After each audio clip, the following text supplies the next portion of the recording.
Hello বন্ধুরা, তো এই ভিডিওতে আইএসএলে মোহনবাগানে আসছে এক বিদেশি ডিফেন্ডার, এই বিষয়ে কিছু কথা বলবো।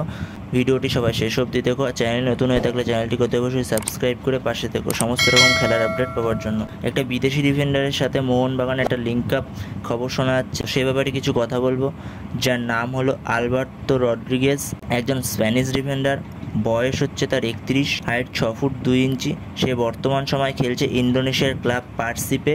তার সেই ক্লাবের সাথে 2025 সাল অবধি চুক্তি আছে, কিন্তু ইন্দোনেশিয়ার একটা মিডিয়া থেকে এমনটাই রিপোর্ট করা হয়েছে যে মোহনবাগানে আসতে পারে।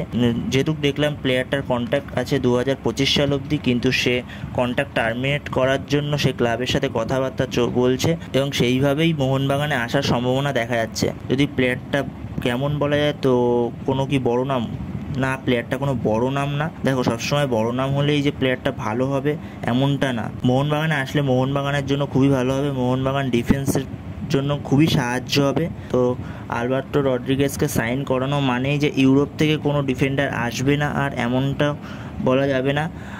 আরও একটা ডিফেন্ডার আসতে পারে ইউরোপ থেকে। তো দেখো, এই আলবার্তো রড্রিগেজের সাথে মোহনবাগানের কোনো কথাবার্তা হয়েছে কিনা, আদৌ কি অ্যাডভান্স স্টেজে চলে গেছে কথাবার্তা, নাকি ডিল ডান, এই বিষয়ে কোনোই আপডেট নেই। তো এই বিষয়ে খবর পেলে অবশ্যই জানিয়ে দেবো। খুবই ভালো একজন ডিফেন্ডার, মোহনবাগানে সে আসে কিনা, তো এই আপডেটগুলোই শেয়ার করার ছিল। ভিডিওটি ভালো লাগলে অবশ্যই লাইক, শেয়ার অ্যান্ড সাবস্ক্রাইব করতে ভুলো না। তো নেক্সট ভিডিওতে দেখা হচ্ছে, ততক্ষণের জন্য বাই বাই।